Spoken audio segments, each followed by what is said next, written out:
Números capítulo 1.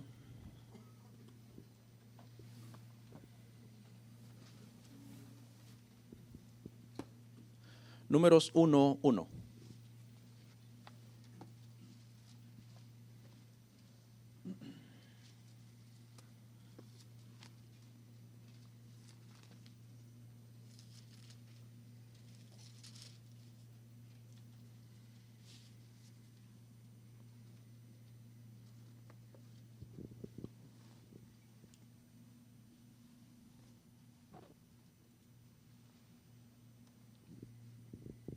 Números capítulo 1, versículo 1, vamos a leer hasta el 4, ¿ok?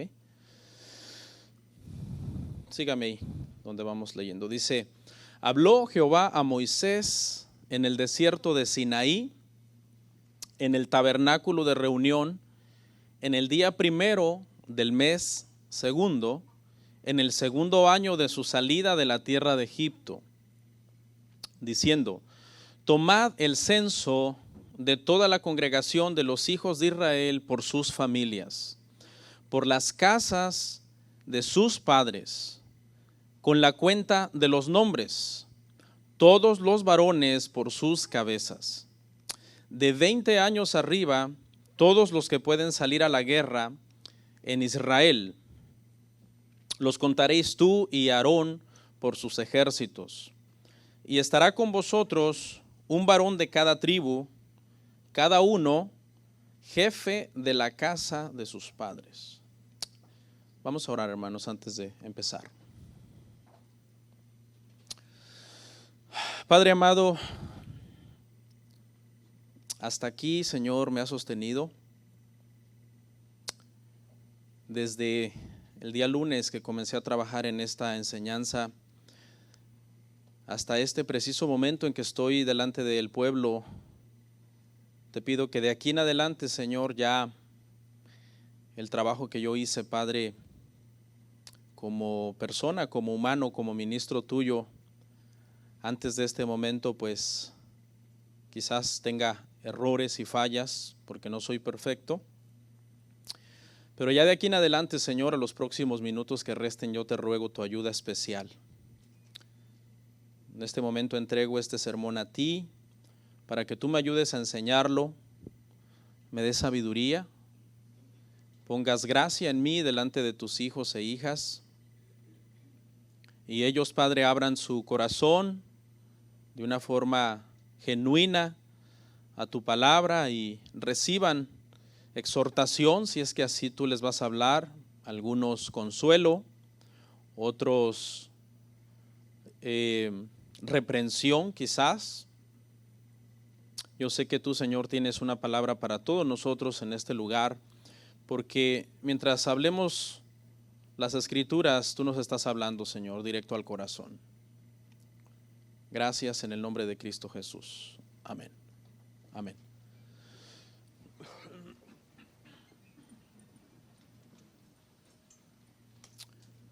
Gracias, hermanos, por estar en pie estos minutos. Vamos a meditar el día de hoy en nuestro sexto tema sobre la serie que estamos viendo, hermanos, que hemos titulado El Pentateuco.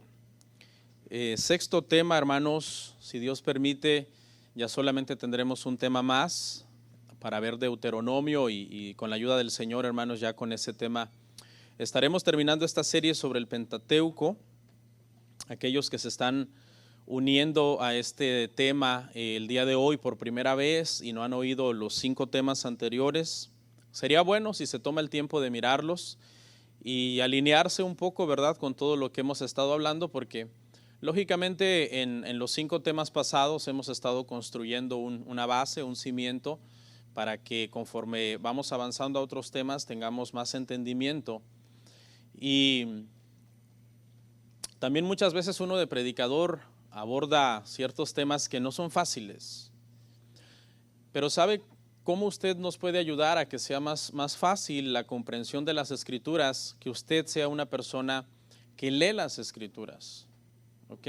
Si usted lee las Escrituras, si usted es una persona que le gusta prepararse, que le gusta estudiar las Escrituras, que ama la palabra de Dios, nos hace más fácil el trabajo a los predicadores, amén, porque vamos a poder guiarles mejor, hermanos, en los sermones. Bueno, espero que esta serie rinda frutos en varios sentidos, frutos en conocimiento, frutos, hermano, en santificación delante del Señor, y que pues no sean 7 domingos en donde hablamos y nos entra por un oído y nos sale por el otro, no, sino que vayamos creciendo, hermano, conforme a la palabra, ¿ok? Números, hermano, es un libro que en el hebreo se llama Bemidbar. Ese es el nombre hebreo de este libro.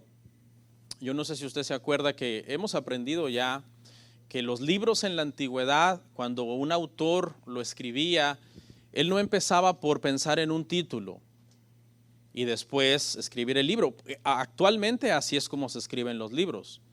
Actualmente, si tú no tienes un título claro de lo que tú quieres hablar, sería muy difícil escribir un libro, porque vas a ir divagando sin realmente ir siguiendo una línea. Pero en la antigüedad no era así. En la antigüedad, hermano, los libros se escribían y luego se utilizaban la primera palabra, la primera o la segunda palabra en algunos casos, para darle el título al libro. Y este libro en el original comienza con esta palabra, Bemidbar, que se pronuncia como una sola palabra porque se ponen ambas juntas, pero en realidad quiere decir en el desierto. Obviamente ya traducido al español, usted sabe, a veces agarra uno una palabra que ya traducido al español tiene más palabras, porque en el desierto son, ¿qué? 3 palabras, ¿no? ¿Por qué se llama en el desierto? ¿Por qué este libro de Números se llama en el desierto en el original? La razón es porque trata sobre un periodo de 38 años y 9 meses en el cual Israel está vagando por el desierto.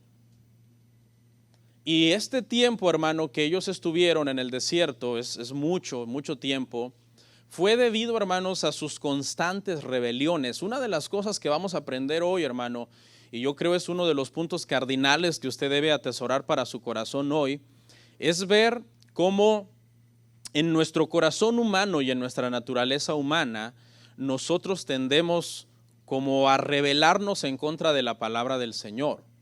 Ya es una tendencia que nosotros tenemos. Por eso siempre debemos estar escudriñando nuestra vida a la luz de las Escrituras para ver si estamos caminando como el Señor, hermano, quiere y como al Señor le agrada. Si a mí me dijeran que otro nombre le podríamos dar a Números en lugar de que se llame solo en el desierto, yo le diría que lo podríamos llamar las rebeliones del desierto. Porque no hay otro libro, hermano, en la Biblia donde haya tanta rebelión. Yo he estudiado la Escritura completa, hermano, por la gracia del Señor, y hay 2 libros donde yo he encontrado más rebelión que en todos los demás libros. Uno es Números y el otro es Ezequiel, donde Ezequiel está constantemente amonestando al pueblo, hermanos, debido a su rebeldía. Esta palabra desierto, hermanos, sucede aproximadamente 48 veces en el libro. Es la palabra clave, es la palabra recurrente, porque el pueblo está vagando por el desierto. El desierto, hermanos, era un lugar hostil, pastizales escasos. Los israelitas traían ganados, ¿ok? Pero los pastizales no eran suficientes. Así que apenas si alcanzaban a sobrevivir. Muchas veces Dios los tuvo que sacar de un apuro porque no tenían comida o porque no tenían agua, porque el desierto era muy difícil. Según los censos que vemos aquí en Números, los israelitas eran aproximadamente 2 millones de personas que traían ganado y que aparte traían niños. Entonces era muy difícil haber sobrevivido si el Señor no hubiera estado con ellos. Hay eruditos que han tratado de ayudar un poco a Dios y tratado de ayudar un poco a la Biblia, y han dicho que la palabra desierto en la Torá, en la ley, en el Pentateuco, no significa desierto como nosotros entendemos modernamente el concepto de desierto. ¿Cuántos han estado en el desierto? Yo sé que varios en algún momento han estado en el desierto. Y el concepto moderno que nosotros tenemos de desierto, pues que es un lugar árido, extremadamente caliente por el día, extremadamente caliente frío por la noche, sin agua.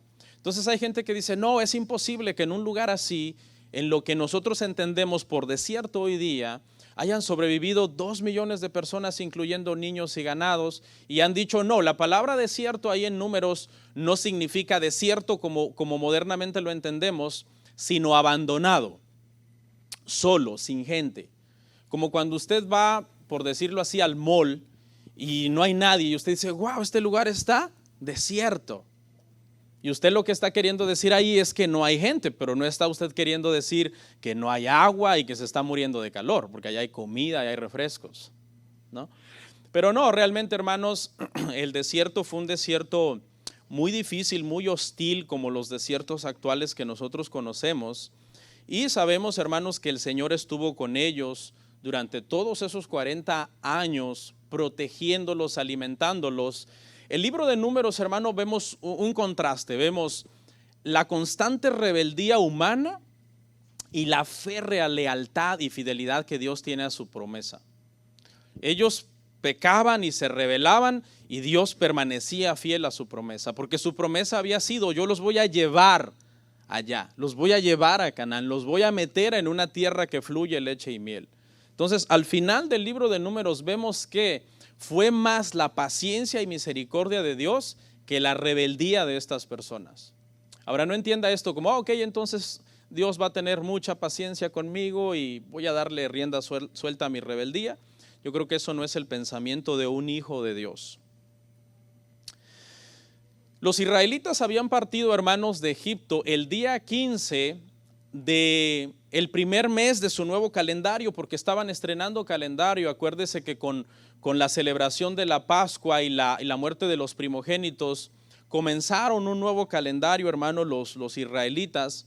Y a los 15 días del primer mes, ellos salieron de Egipto, partieron, por fin Faraón los dejó ir después de las 10 plagas. Esto sucedió aproximadamente, hermanos, unos 1445 años antes de Cristo. Le digo esto para que usted se ubique en una línea de tiempo. Hace 3664 años, más o menos, que sucedió el éxodo, que los israelitas salieron, hermanos, de Egipto. Y vamos a ver Números 33:3.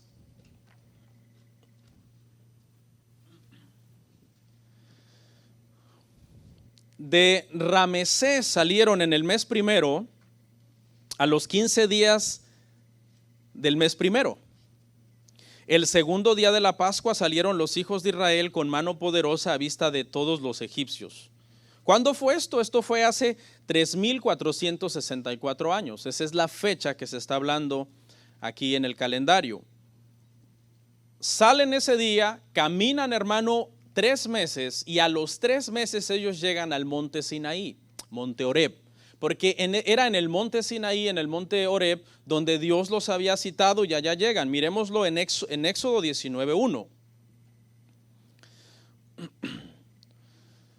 Dice, en el mes tercero de la salida de los hijos de Israel de la tierra de Egipto, en el mismo día llegaron al desierto Sinaí, en el mes tercero de ese calendario que están estrenando. O sea, si somos bien exactos, si salieron el día 15 y llegaron el mes tercero, habían caminado aproximadamente, ¿qué? 2 meses y medio, ¿no? Caminaron 2 meses y medio aproximadamente para llegar al pie del monte Sinaí, donde Dios los había citado para poder hacer pacto con ellos. En este tiempo Dios hizo pacto con el pueblo, les dio los 10 mandamientos, les dio todas las instrucciones para construir, hermanos, el tabernáculo. Y entonces el tabernáculo fue erigido a los 13 meses después de haber salido de Egipto. Vamos a ir armando una línea de tiempo. Miremoslo en Éxodo 40:17. Dice, así en el día primero del primer mes, en el segundo año, el tabernáculo fue erigido. El primer día del primer mes del segundo año. Ya no estamos hablando entonces del año que ya pasó, ¿ok? Sino del segundo año después de su salida. Dice que Moisés erige, hermanos, el tabernáculo. O sea que desde el mes tercero del primer año, ¿ok?, hasta el mes 13º, cuando se levanta el tabernáculo, hay aproximadamente ¿cuánto tiempo, hermanos? 10 meses, ¿no? Aproximadamente, porque 3 más 9 son 12, más esto sucedió en el primer mes del segundo año. hay 13 meses. Se levanta el tabernáculo, la gloria de Dios viene al tabernáculo. Éxodo 40:34. Dice, entonces la nube cubrió el tabernáculo de reunión y la gloria de Jehová llenó el tabernáculo. Todo esto sucedió en el mes 13, que es el primer mes del segundo año. Es lo mismo, solamente que lo estamos diciendo de diferente manera. Se levanta el tabernáculo, la gloria del Señor viene al tabernáculo y entonces, hermano, el Señor llama a Moisés al tabernáculo. Levítico 1:1. Llamó Jehová a Moisés y habló con él desde el tabernáculo de reunión, diciendo, todo esto sucedió el mes 13. Se erige el tabernáculo, la gloria de Jehová llega al tabernáculo y del tabernáculo el Señor llama a Moisés. Esto fue lo que vimos el tema pasado. Lo llama, le da las 5 ofrendas, le dice que unja al sumo sacerdote, que cree todo el orden sacerdotal de los hijos de Aarón. Sucede el día de la expiación, le da algunas reglas acerca de las fiestas. Y entonces, hermano, eso fue el último que vimos prácticamente de esta serie, pero ya con esta reseña nos ubicamos y vamos a nuestro pasaje, ahí en Números 1:1.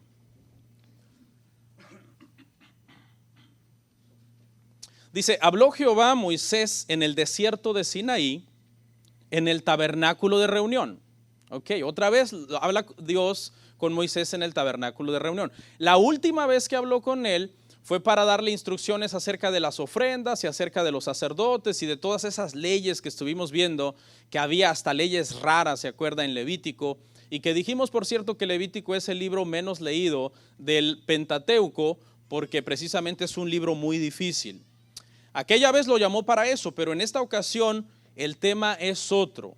Pero el Señor vuelve a llamar a Moisés al tabernáculo. ¿Cuándo fue eso? Fíjese, ahí mismo dice, en el día primero del mes segundo del segundo año de la salida de Egipto. Esto ya es el segundo mes, o sea, hacía un mes antes que lo llamó para instituir todas las cosas de Levítico en el mes 13º de la salida de Egipto. Un mes después, el segundo mes del segundo año, que son los 14 meses de la salida de Egipto, entonces lo llama y ahora las instrucciones son diferentes. Ahora las instrucciones son, toma el censo de toda la congregación de los hijos de Israel. Esta es la razón. Lo llama entonces en este mes, que sería el mes 14. Entonces aquí va un dato importante. El libro de Números comienza en el mes 14 de la salida de los hijos de Israel de Egipto, para que usted se ubique. Empieza usted a leer Números 1:1 y usted ya está ubicado en el mes 14, que es lo mismo que decir el primer día del segundo mes del segundo año. ¿Vamos bien? Aquellos que son buenos con las fechas, rápido, y aquellos que ya se les olvidó cuando se casaron, ay, pastor, vaya al punto. Pero bueno, toma un censo. Esta es la razón. Aquella vez fue para leyes y cuestiones de ofrendas y los sacerdotes y la expiación y los días y las fiestas. Ahora es para hacer un censo. Esta es la razón por la que nuestro libro en español se llama Números. ¿Ok? Acuérdese que en hebreo se llama Bemidbar en el desierto, pero ¿por qué en español se llama Números? Se llama Números porque es un libro que trata sobre las listas, sobre las diferentes listas de nombres de los jefes de las tribus, de los padres de las casas, en donde se iba a comenzar a contar a los hijos de Israel. Un censo es un conteo y los conteos implican ¿qué? Números. Entonces por eso es que los traductores de la Biblia, Septuaginta unos 250 años antes de Cristo y la Vulgata Latina unos 250 años, pero después de Cristo, se acordó y se le dejó entonces al libro como nombre Números. ¿A quién tenían que contar? Tenían que contar a todos los varones mayores de 20 años, fíjense los requisitos, tenían que ser varones mayores de 20 años y que fueran aptos para salir a la guerra.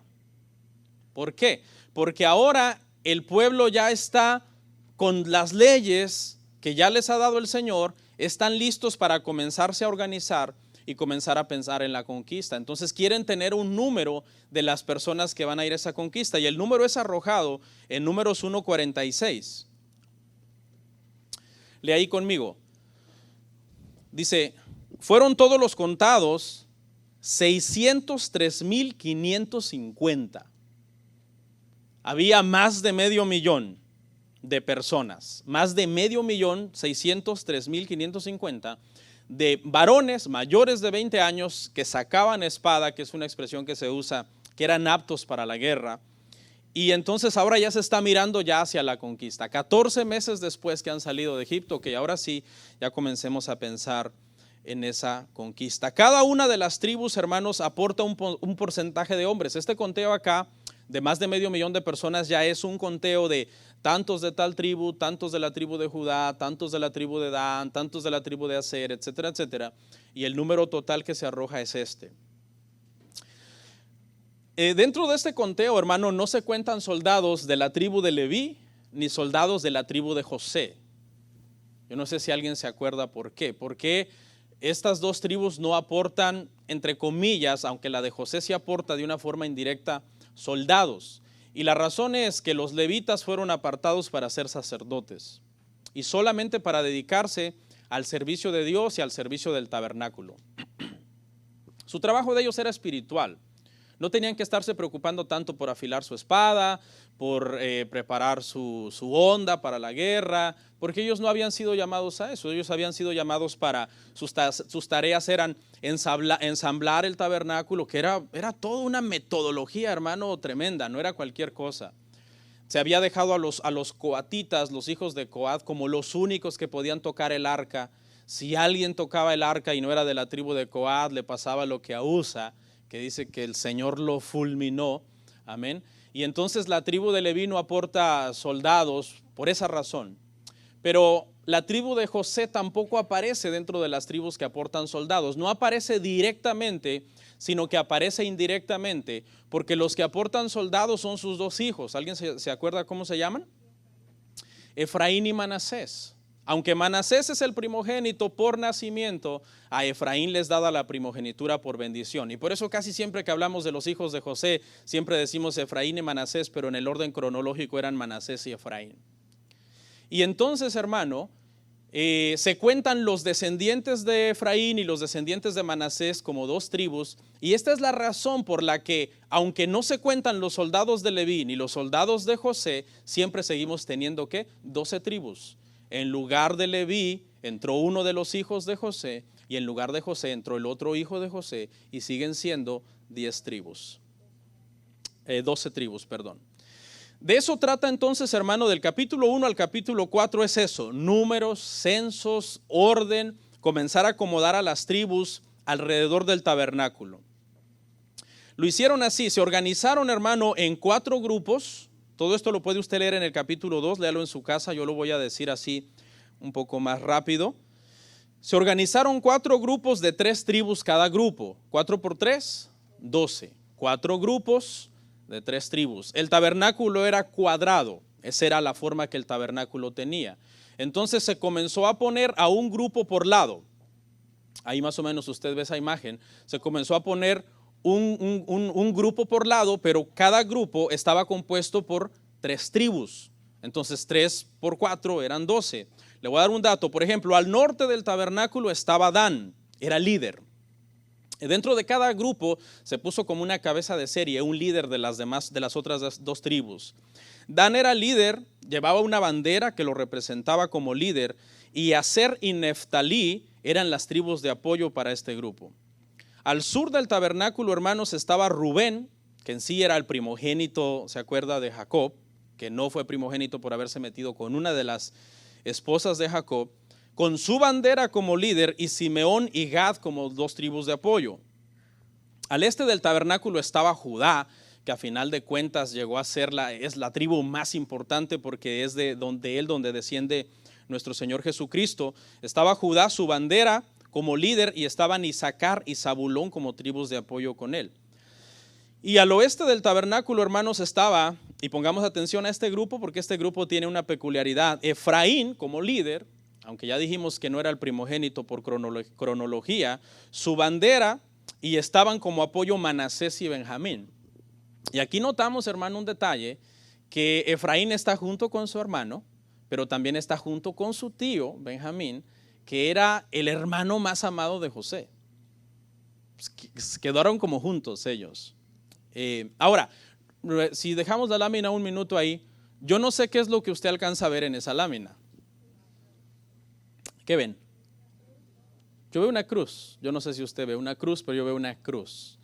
Ok, alguien dice, es posible que no era una cruz. Está bien, es posible que no era una cruz, pero pensemos que pudo haber sido en forma de cruz, porque el tabernáculo era cuadrado y a todos los lados del tabernáculo habían, hermano, un grupo de 3 con su líder y con sus 2 tribus de apoyo que al final daban el total de estas 12 tribus. Lo que podemos ver aquí, hermano, en esta lámina, en esta diapositiva es que el tabernáculo está al centro, hermano, y en la tipología está al centro de todo el pueblo. O sea, todos los caminos en el campamento conducían siempre al tabernáculo. Y lo que Dios estaba diciendo es que obviamente la presencia de Dios, porque se creía que en el arca del pacto estaba la presencia real del Señor, que la presencia de Dios fuera el centro en la vida de todo el pueblo. Que no pensaran en otra cosa más que en Dios, en agradar a Dios y en hacer su voluntad. Y eso sigue vigente hoy. En la vida de nosotros como cristianos no debe haber cosa más importante para nosotros que Dios, nuestro Creador. ¿Habrá alguien más importante que nuestro Creador? ¿Podrá contender el barro con el alfarero? Claro que no, porque es el alfarero el que hace, el que deshace, el que diseña, el que da forma. Y a la par del tabernáculo, ¿dónde estaban los levitas? Porque recordemos que no estaba en ninguno de los otros grupos. Pónganla otra vez, por favor, un segundito. Si pueden ponerla nuevamente la lámina anterior. Ok, los levitas no están al norte, los levitas no están al sur, los levitas no están al este, no están al oeste. ¿Dónde están? Están alrededor del tabernáculo. Ok. Antes de que tú pudieras llegar al tabernáculo tenías que pasar por fuerza por donde estaban los levitas, porque ellos eran los únicos autorizados para todas las cuestiones, hermano, de los sacrificios que tenían que hacer por el pueblo. Y aquí también hay algo de que habla de cómo, hermano, los que el Señor nos ha llamado al servicio y nos ha dado mucho, también más nos demandará. Más nos demandará a nosotros, nos demanda que seamos un ejemplo para todos los demás. Bueno, vamos a dividir, hermano, este libro de Números en 3 secciones para estudiarlo. Tiene 36 capítulos y vamos a dividirlo, hermanos, en 3 secciones para poder hacer un estudio pues en menos de una hora de este libro. Del capítulo 1 al capítulo 2, hermano, le vamos a poner como título Los preparativos para la partida del Sinaí. Ese va a ser el título de esta primera sección. Preparativos para la partida del Sinaí. Acuérdese que este libro comienza en el mes 14 de la salida de Egipto. Están al pie del monte Sinaí, está ya el tabernáculo, hermano, erigido, y ahora comienzan ellos a recibir las instrucciones de organizarse por grupos, por contingentes de gente armada para comenzar a marchar hacia Canaán. Y mientras marchaban, hermanos, si nosotros queremos pensar que era la forma de una cruz, era como si una cruz gigante se estuviera moviendo por el desierto, porque ese es el orden que ellos tenían que llevar en su marcha, guardando siempre sus posturas, sus posiciones, con su líder en cada uno de los grupos y con sus banderas. Ya estaban listos, ya estaban censados, ya estaban organizados, los campamentos tenían sus líderes, tenían sus 2 tribus de apoyo, listos para la guerra. Ya se les había dicho, la razón por la que lo estamos censando es porque estamos buscando hombres mayores de 20 años aptos para la guerra. Y todo esto sucede, hermano, del capítulo 1 al capítulo 12, ellos comienzan a marchar y vamos a ver lo que sucedió en Números 10, 11 y 12. Números 10, 11 y 12 dice, en el año segundo, en el mes segundo, a los 20 días del mes, la nube se alzó del tabernáculo del testimonio y partieron los hijos de Israel del desierto de Sinaí, según el orden de marcha, y se detuvo la nube en el desierto de Parán. ¿Ok? ¿Cuándo sucedió esto? Sucedió el mismo mes que el Señor llamó a Moisés a censar el pueblo, pero no el mismo día. ¿Cuántos días después sucedió? 20 días después. ¿Ok? Quiere decir entonces, hermano, que hay una línea de tiempo de 20 días. Les tomó 20 días. Todo lo que pasa del capítulo 1 al capítulo 10 tomó 20 días. El Señor llama a Moisés, en el primer día del segundo mes del segundo año, pero ese mismo mes, a los 20 días, la nube se levanta del tabernáculo. Y cuando la nube se levanta es señal que los levitas tienen que irse sobre el tabernáculo, comenzar a desmantelarlo, comenzar a poner todas las partes en su lugar, y todos los campamentos tienen que comenzar a levantar sus tiendas y partir hacia donde la nube los lleve. Aquí dice rápido al final que llegaron a Parán, pero no es tan rápido. Lo que pasa es que el versículo nos está diciendo en breve o en corto lo que sucedió. A los 20 días del segundo mes, del segundo año, la nube se levanta, el pueblo parte y dice que llegan a Parán. Pero entre ese trayecto de que salen del Sinaí, antes de llegar a Parán, sucedieron cosas, sucedieron rebeliones, porque eso es de lo que está lleno el libro de Números, hermano, de rebeliones. Fíjese que por más, hermano, que Moisés oraba y por más que Dios tenía cuidado de ellos, el pueblo era rebelde. Por ejemplo, hermanos, Moisés estaba siempre orando por ellos en el camino. Mientras ellos iban avanzando, Moisés iba orando. Y en la presencia de Dios les iba buscando un lugar propicio, pero obviamente en el desierto no hay tantos lugares propicios. Mire lo que dice Números 10:33. Así partieron del monte de Jehová camino de 3 días, y el arca del pacto de Jehová fue adelante de ellos camino de 3 días, escuche, buscándoles un lugar de descanso. Aquí hay cosas maravillosas, porque número uno, hermano, no es de que ellos se podían parar cuando ellos quisieran. Tú decías, estoy cansado, hey, nube, detente. No, ahí la nube mandaba, o la columna de fuego mandaba. Dice que camino de 3 días anduvo buscando el arca del pacto un lugar para que el pueblo reposara. Aún así, ¿verdad? En la rebeldía del pueblo, el Señor estaba buscando lo mejor para ellos, pero en el desierto no hay mucho de dónde escoger. Siempre los lugares eran hostiles, pero Dios estaba con ellos. Entonces, ¿qué más da? Ok, la nube o el arca se detuvo acá en un lugar hostil, pero el Señor está con nosotros. Pero ellos, todo esto les causaba molestia en su humanidad y los hacía que ellos murmuraran, aun cuando Moisés iba orando. Mire lo que dice el verso 35 y 36 ahí mismo. Número 10, 35, 36. Cuando el arca se movía, Moisés decía, escuche cómo Moisés oraba, levántate, oh Jehová, y sean dispersados tus enemigos, y huyan de tu presencia los que te aborrecen. Y cuando ella se detenía, decía, vuelve, oh Jehová, a los millares de Israel. Iba Moisés orando, porque él decía, ok, vamos por un desierto, nos salen enemigos, Señor, pelea por nosotros, guárdanos, ayúdanos. El arca se estacionaba y pedía también la ayuda del Señor. Las cosas, hermano, se pusieron muy difíciles antes de llegar a Parán. El versículo dice que la nube se levantó y llegaron a Parán, pero algo sucedió antes. Antes de llegar a Parán sucedieron 2 rebeliones.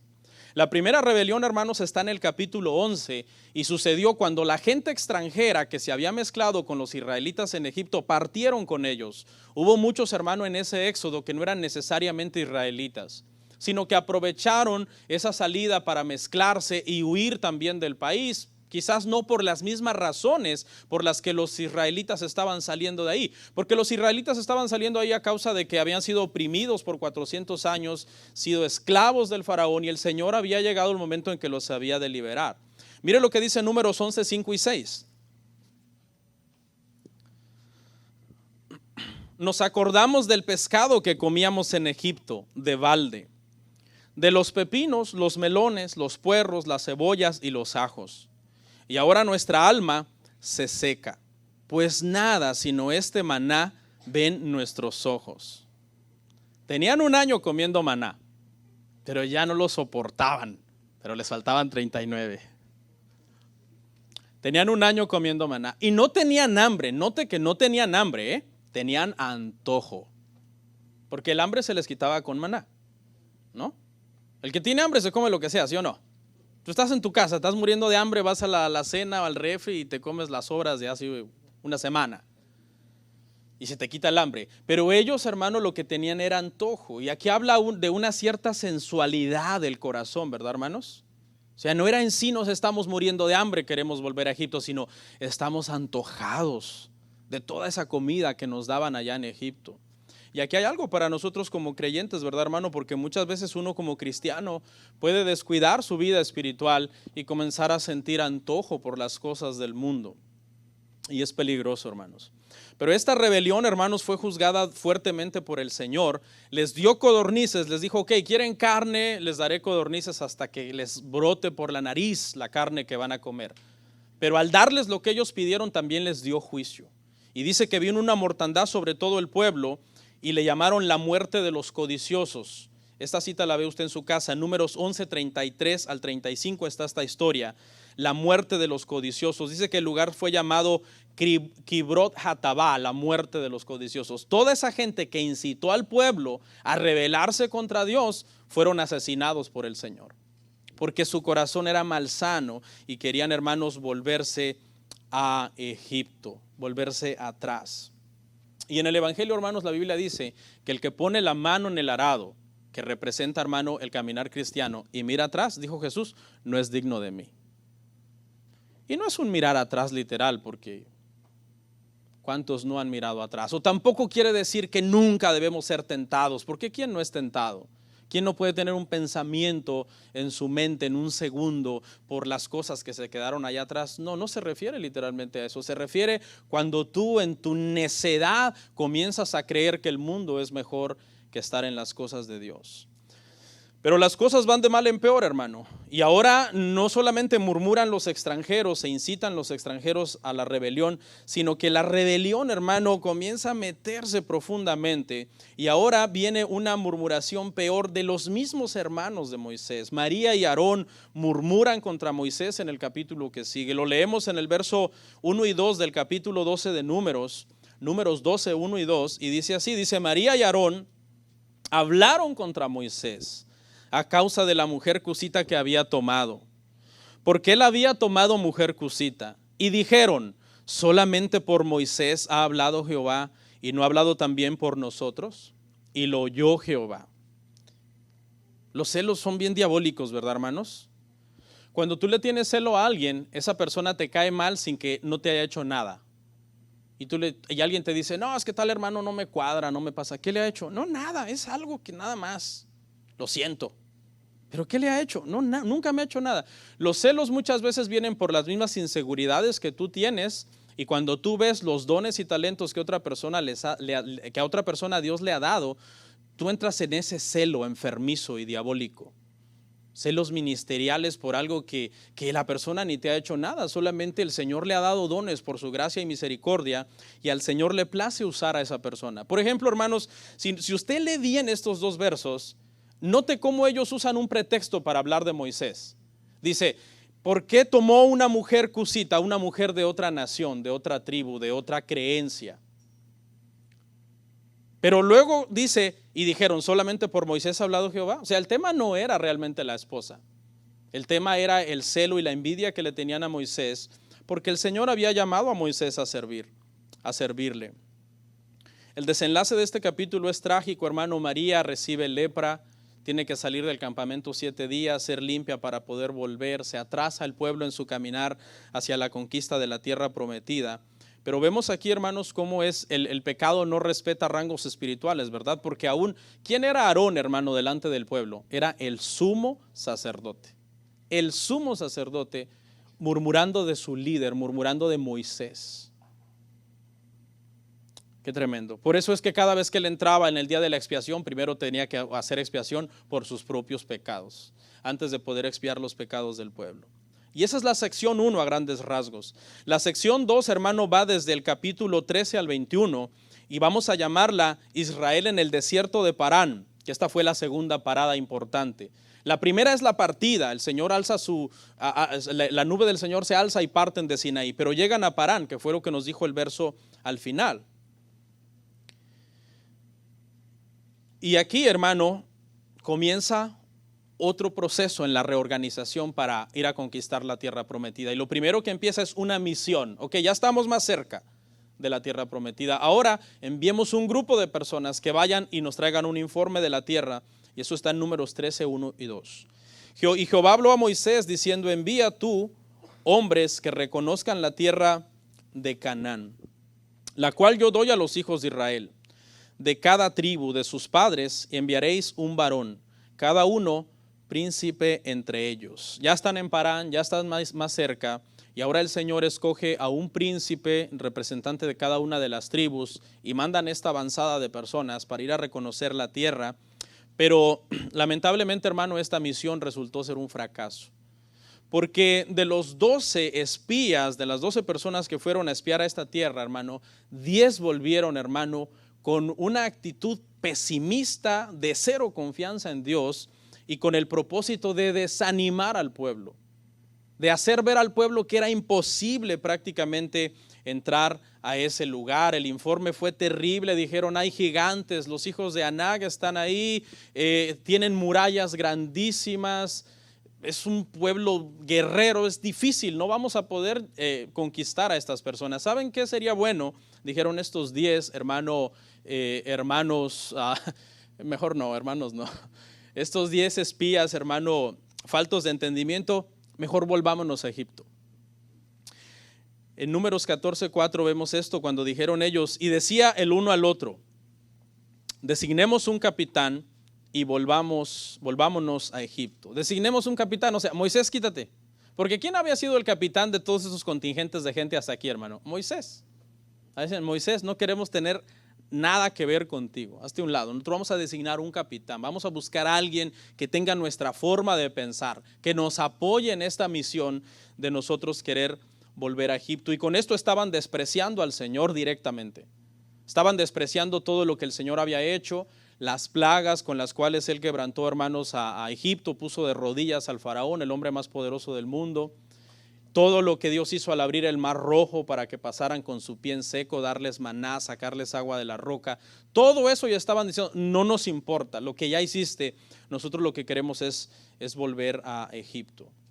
Vieron a los cananeos y tuvieron miedo, pero se les olvidó pensar una cosa: el Señor ya había derrotado a Egipto y al faraón, que eran mucho más poderosos que los cananeos, porque Egipto era la potencia del mundo en ese entonces. Y si tuvieron que haber pensado: si el Señor derrotó a Egipto, que era el país más poderoso del mundo, ¿no nos va a poder ayudar a derrotar a los cananeos, aunque sean gigantes? Pero hubo 2 espías, hermano, entre esos 12. Hubo 10 que vinieron, hermano, y trataron de desanimar a todo el pueblo. Hubo 2 que vieron lo mismo que los otros 10. Vieron lo mismo, vieron los muros, vieron a los hombres de gran estatura, que eran guerreros, pero estos sabían que Dios estaba con ellos.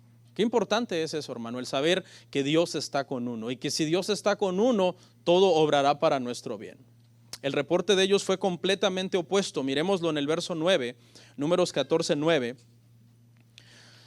Dijeron: por tanto, no seáis rebeldes contra Jehová, ni temáis al pueblo de esta tierra, porque nosotros los comeremos como pan. Su amparo se ha apartado de ellos, y con nosotros está Jehová, no los temáis. Los 10 dijeron: están muy altos, están muy fuertes, son hijos de Anak. Y los otros 2 que sabían confiar en Dios dijeron: esos gigantes, entre más grandes, más duro van a azotar, y nos lo vamos a comer como pan. Qué importante, hermano, uno andar espiritualmente y en una comunión constante con el Señor, sabiendo que Dios está contigo, que Dios camina contigo en todo momento. Esto causó una sentencia terrible sobre el pueblo. Números 14:34 dice: mire la sentencia que Dios les dio, y aquí es donde viene la razón de por qué el pueblo anduvo 40 años en el desierto. No sé si usted lo había pensado: ¿por qué 40? ¿Por qué no 41? ¿Por qué no 50? ¿Por qué no? Y aquí está la respuesta: conforme al número de los días, de los 40 días en que reconocisteis la tierra, llevaréis vuestras iniquidades 40 años, 1 año por cada día, y conoceréis mi castigo. 40 días duró la misión. El reporte fue malo de parte de los 10 espías, desanimaron al pueblo, y entonces por cada uno de esos días Dios les da 1 año en el desierto. Y estos 40 años en el desierto, hermano, tenían varios propósitos. El primero era que la generación que salió de Egipto, todos esos viejos mañosos que salieron de Egipto, hermano, y que tenían tantas cosas y tanta incredulidad contra Dios, murieran en el desierto. Dios dice: a ver, ¿cuánto le falta para morir al más joven de los que salieron de Egipto? Aquí. Esa es la primera. La segunda es porque se iba levantando una generación de nuevas personas que nacían en el desierto, que no estaban preparados para entrar a Canaán. y esos 40 años también sirve para probar el corazón de esta nueva generación, organizarlos y prepararlos para que ellos puedan, hermanos, conquistar Canaán. ¿Qué pasó? Hermano, Dios mató a los 10 rebeldes con una plaga. Números 14, 36 al 38 lo puede leer en su casa. Los entregó a una derrota delante de los amalecitas a causa de estos 10 espías. Eso está en Números 14, 39 al 45. Y cuando parece, hermano, que todo ya está bien porque se mató a estos espías que estaban haciendo mal al pueblo, viene una rebelión más. La rebelión famosísima, hermanos, de Coré. ¿Quién era Coré? Coré era un levita, hermano, que él aspiraba al sacerdocio. Él estaba en un puesto dentro de los levitas, pero en su corazón él anhelaba tener un puesto mejor. Y comenzó a caer como en un celo, como en una envidia con los sumos sacerdotes, con Moisés. Y miremos lo que pasó, Números 16, 19. Ya Coré había hecho juntar contra ellos toda la congregación a la puerta del tabernáculo de reunión. Entonces la gloria de Jehová apareció a toda la congregación. Coré, hermanos, comenzó a sublevarse contra las autoridades. A él le dijeron, tú haz esto, pero él dijo, no, yo quiero hacer otra cosa. Y aquí, ¿quiénes son solamente ustedes para mandar? Aquí también quiero mandar yo. Y como era levita, tenía cierta influencia sobre otros levitas, que eran de un rango un poco importante, igual que él. Y hubo 2 que lo siguieron, Datán y Abiram, y comenzaron, hermano, a murmurar contra Moisés y a murmurar contra Aarón y a decir, ¿acaso solamente por Moisés nos ha hablado el Señor y nosotros no somos levitas también? Estoy parafraseando. Sabiendo que ya un poco antes, hermano, el Señor había traído juicio sobre María por la misma situación, por el mismo pecado de cuestionar la autoridad de Moisés. A Coré no le importó. Dice en Números 16, 12, lo lee usted en su casa. En Números 16, 12 dice, hermano, que Moisés los mandó llamar para sentarse con ellos y hablar todo. O sea, hermanos, ¿qué está pasando? Moisés manda llamar, ok, Coré, Datán y Abiram, ustedes que están ahí ya juntando al pueblo contra mí, vengan a mi oficina, vamos a pensar ahí una tiendita, y sentémonos, tomémonos un café y hablemos, ¿qué está pasando? Tienen una queja. ¿Sabe cuál fue la reacción al llamado de Moisés? No iremos. No vamos a ir a la reunión de Moisés. Y eso habla entonces de un menosprecio al hombre que Dios había puesto para dirigirlos a estas personas. Moisés, hermano, tras desprecio, porque cualquiera tú invitas a alguien, ¿verdad?, a hablar pacíficamente contigo, hermano, hablemos, reconciliémonos, yo le pido perdón, usted me pide perdón, que lo perdone Dios. Yo no quiero hablar con usted. Entonces, te sientes despreciado, ¿no?, si alguien hace eso. Entonces el Señor le dice a Moisés, Moisés le dice al Señor, Señor, si tú me has llamado, yo te quiero pedir un favor. Quiero que los mates. No, en serio, así dice, pero con otras palabras. Pero, Señor, quiero que los mates con una muerte especial, ¿sí? Que no mueran con una muerte normal, que todo diga, pues murieron de un infarto, ¿no? No, quiero que les des una muerte que no es común, que no es algo lógico que pase a cada rato y que la gente a cada rato está muriendo de eso. Y eso se lo pide el Señor en Números 16:30, se lo pide. No, búsquelo si quiere en su casa, porque es una cita que solamente vamos para ir entendiendo la historia. Y entonces el Señor dice, bueno, pues yo ya te llamé, Moisés. ¿Cuántas pruebas le había dado el Señor a Moisés que lo había llamado? Muchas. Desde que le dijo, Señor, y si me dicen que quién me envió, ¿qué les diré? Echa la vara, se convierte en una serpiente, mete tu mano, sale llena de lepra, vuelve a meter, sale limpia. Y cuando llegan al monte Horeb le dice, esta es una señal que yo te he llamado, porque aquí yo te cité. Y el hecho de que estés llegando aquí es que yo te llamé. Pero Moisés dice, ok, dame otra prueba, Señor, aquí con esos hermanos. Y mire lo que pasa, Números 16:32. Abrió la tierra su boca y los tragó a ellos y a sus casas y a todos los hombres de Coré y a todos sus bienes.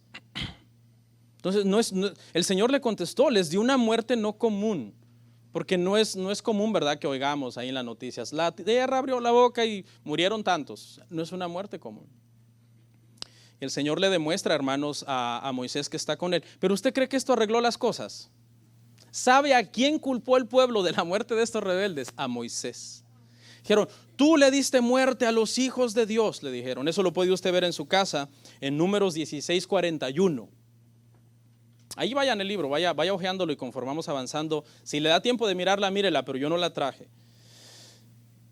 Ustedes han dado muerte al pueblo de Jehová, dijo el pueblo. Y entonces, como el Señor sabía que estaban levantando otro falso, manda una mortandad sobre estos murmuradores, mata a 14,700 más, aparte de los que ya se tragó la tierra. ¿Por qué? Porque hay una generación perversa que salió de Egipto que hay que destruirla antes de que lleguen a Canaán. Y para eso se necesitaban estos 40 años. Eso lo puede usted ver en Números 16:49, donde muere todos estos 14,700, que en lugar de darle gracias a Dios que trajo un juicio sobre estos rebeldes, se van sobre Moisés y comienzan a culpar a Moisés de la muerte de estas personas. Y usted dice, ya, supongo que ya no hay más rebeliones, ¿verdad, pastor? No, hermano, apenas estaba empezando. La siguiente, hermano, el pueblo comienza a murmurar porque tiene sed. Tenemos sed, nos estamos muriendo de sed, nos hubiéramos quedado a morir en Egipto.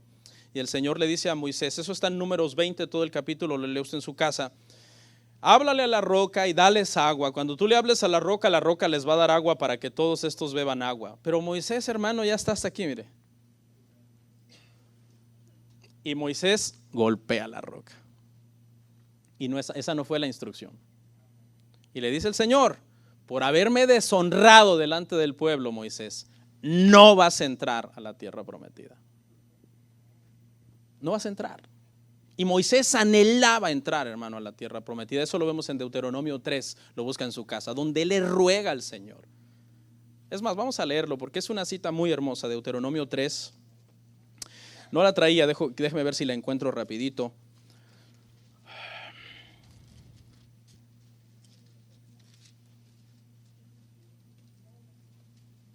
Ya, verso 23. Deuteronomio 3:23.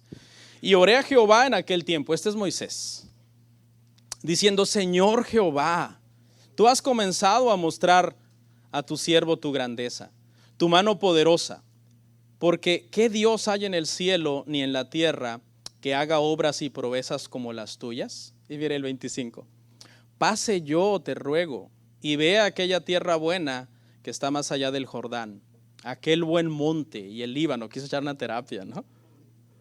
En el 26 dice, pero Jehová se había enojado contra mí a causa de vosotros, no de ustedes, por lo cual no me escuchó y me dijo Jehová, basta, no me hables más de este asunto. Ahí está para aquellos que yo le pido a Dios lo que yo quiera y Él me lo da. Falso. El Señor ya le había dicho, por cuanto golpeaste esa roca cuando yo te dije que le hablaras y me deshonraste delante de todo el pueblo, no vas a entrar a la tierra prometida. Vamos a ver Números 20:12. Jehová dijo a Moisés y a Aarón, por cuanto no creísteis en mí para santificarme delante de los hijos de Israel, por tanto no meteréis esta congregación en la tierra que les he dado. No la meteréis. Ellos van a entrar solos, van a entrar con un nuevo líder porque el Señor ya lo sabía, pero ustedes no van a entrar. Es en el libro de Números, hermano, donde María y Aarón mueren y Moisés alcanza a llegar todavía lo más cerca de la tierra y desde un monte le alcanza a mirar y en ese monte el Señor lo mata, por decirlo así, porque era de los últimos de la generación que salieron y que no iban a entrar y que solamente había 2 que iban a entrar y ya vamos a ver por qué. Porque eran los espías que trajeron obviamente un buen reporte. Pero ¿qué crees? Falta más.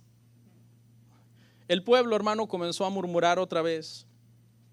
El Señor les mandó unas serpientes ardientes, dice que los mordieran para que murieran por murmuradores. Y entonces vinieron llorando con Moisés. Moisés, mira, todas estas serpientes nos están mordiendo. ¿Quién sabe por qué será? Según ellos, ¿no? Y Moisés ya sabía. Pues era por murmuradores. Y entonces el Señor le dice a Moisés, levanta un asta y en el asta arriba pone una serpiente de bronce y cuando alguien sea mordido por esta serpiente, que venga y que la mire, que mire la serpiente. Y todo el que sea mordido y mire la serpiente, vivirá. Y pasaron 1500 años, hermano, para que uno entendiera por qué el Señor mandó a Moisés a decir algo tan extraño. 1500 años después, Cristo vino y dijo por qué el Señor mandó a Moisés a levantar una serpiente en el desierto. Juan 3, 14, 15 Juan 3, 14, 15. Mire lo que dijo el Señor Jesucristo: y como Moisés levantó la serpiente en el desierto, así es necesario que el Hijo del Hombre sea levantado, para que todo aquel que en él cree no se pierda, mas tenga vida eterna. En el desierto la gente mordida por la serpiente a causa de su pecado, porque era su pecado lo que hacía que fueran mordidos por esta serpiente, les producía la muerte. Pero el que miraba, hermanos, a esa serpiente alzada en esa asta, vivía. Y obviamente esta figura suena un poco chocante, ¿no? Porque tú dices, espérate, pero si la serpiente es símbolo del pecado, ¿por qué Cristo dice que Él va a ser levantado igual que la serpiente? Y tenemos que entender, hermano, que cuando Cristo es levantado en la cruz, lo que Él lleva sobre sus espaldas, sobre sus hombros, es el pecado. Del que al mirarlo a Él, del que viene a Él, dice, yo no lo echo fuera. Y entonces es así como es la vida eterna para nosotros. Sobre nosotros no tiene poder la mordida, hermano, del pecado, porque hemos mirado a nuestro Señor y Salvador levantado en esa cruz, que ha muerto por nosotros y nos da vida eterna.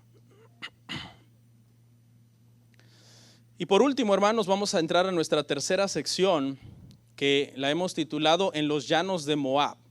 La primera está al pie del monte Sinaí y es la partida. La segunda es al llegar a Parán y sucedieron todas esas rebeliones que vimos. Pero esta tercera es cuando llegan a los llanos de Moab, ya cerquita de la tierra prometida. Números 22:1.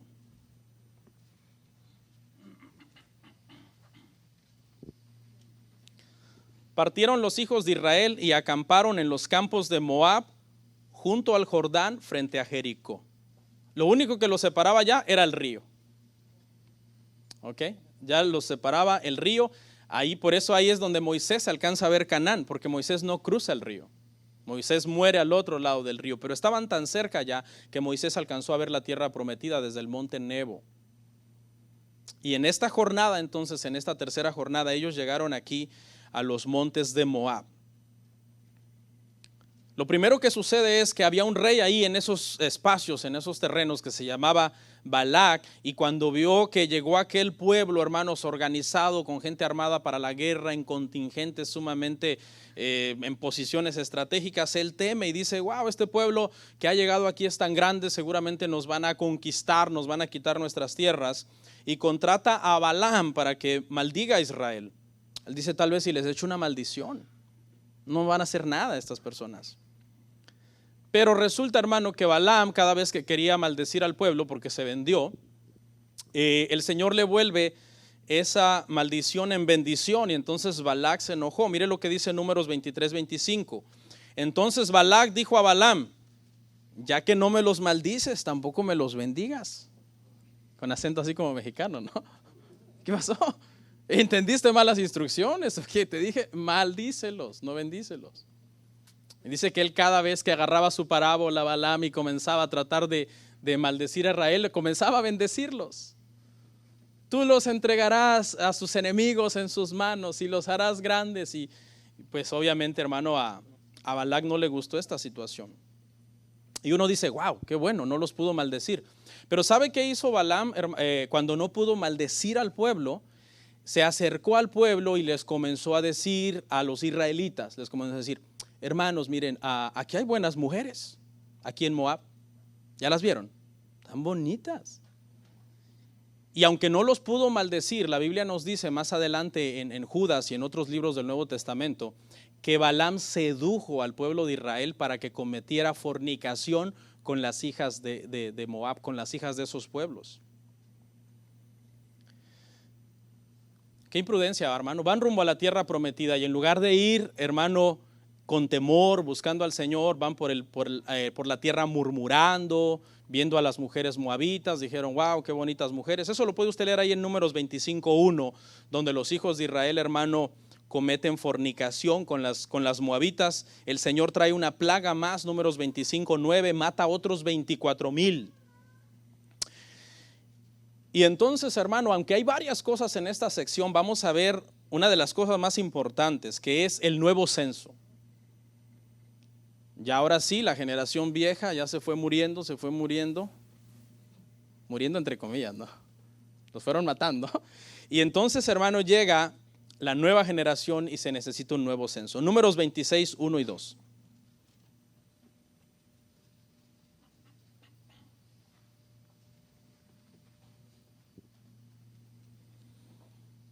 Aconteció después de la mortandad que Jehová habló a Moisés y a Eleazar, hijo del sacerdote Aarón, diciendo: tomad el censo de toda la congregación de los hijos de Israel, de 20 años arriba, por las casas de sus padres, todos los que pueden salir a la guerra en Israel.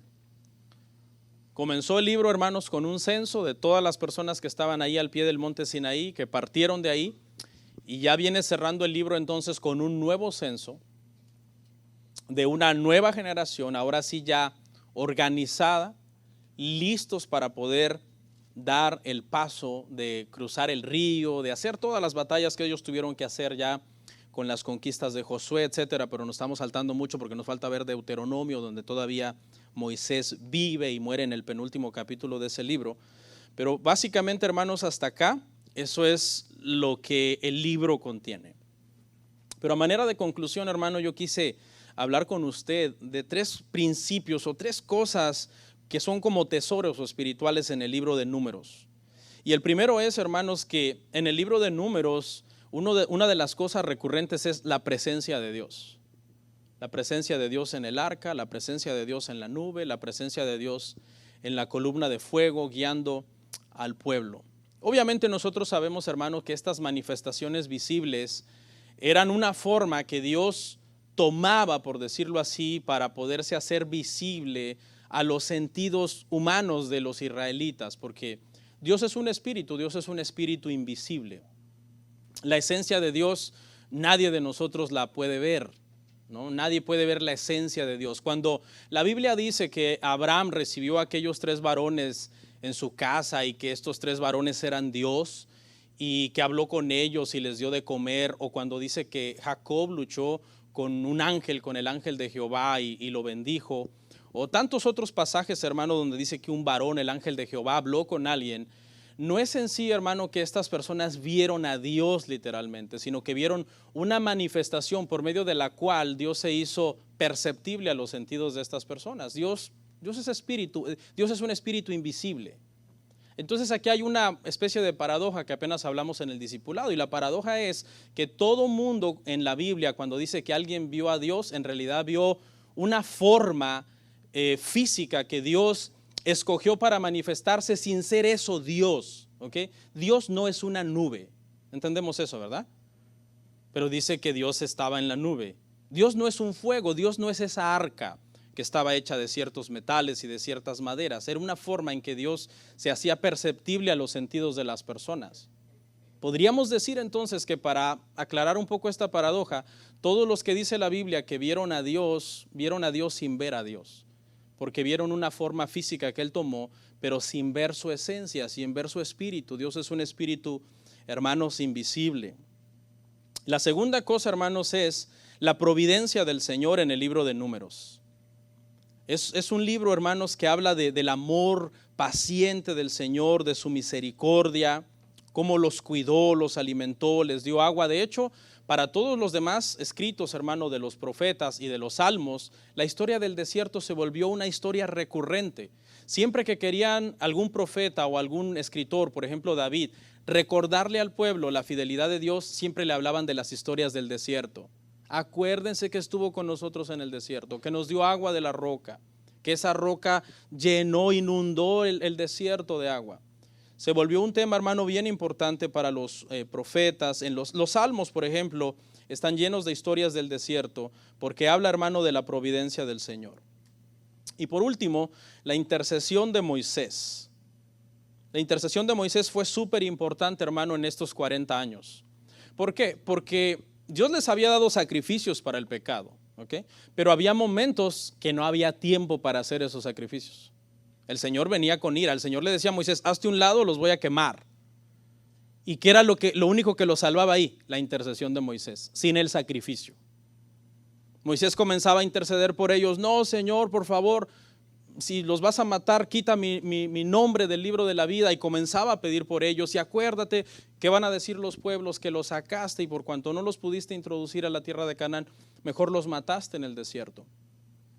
Y en los israelitas, hermano, esto les dio una noción de que existe, hermanos, existe entre ellos una creencia en el poder de la intercesión de un justo por los pecadores. La experiencia de los israelitas con Moisés en el desierto les desarrolló esta noción. La intercesión de un justo puede mucho, tiene mucho poder ante Dios, la intercesión que hace un justo por los pecadores. Y dígame usted, ¿en qué intercesor podemos encontrar mejor eso que en Cristo? Que de verdad, hermanos, es justo y sin pecado. Moisés era pecador en sí, pero era un hombre justo ante Dios. ¿Qué mejor tipo, hermanos, que Cristo? La salvación no está en una lista de reglas de una religión. Muchas veces, hermano, nosotros caemos en errores. No, es que si yo tengo que hacer esto. No, hermanos. Cuando la Biblia dice, hermanos, escuche, cuando la Biblia dice que la salvación viene de los judíos, en Juan 4, ¿se acuerda? La mujer samaritana dice que la salvación viene de los judíos, le dice Jesús. Ustedes no saben nada, la salvación viene de los judíos. Escuche la interpretación correcta de este verso. Ese verso no significa que la salvación viene de la religión judía, sino que la salvación viene de un hombre judío, de la persona de un hombre que nació siendo judío. ¿Quién es ese? Cristo. Entonces, ¿cuál es la verdadera interpretación de ese verso cuando dice que la salvación viene de los judíos? La salvación en sí no viene de los judíos en general, la salvación viene de un judío en particular. Y eso es lo que significa. ¿Cómo está tu vida? ¿Cómo está tu relación con Él? Porque Él es el verdadero intercesor, el único, hermanos, que puede darnos vida eterna y salvación para nuestra alma. Vamos a orar.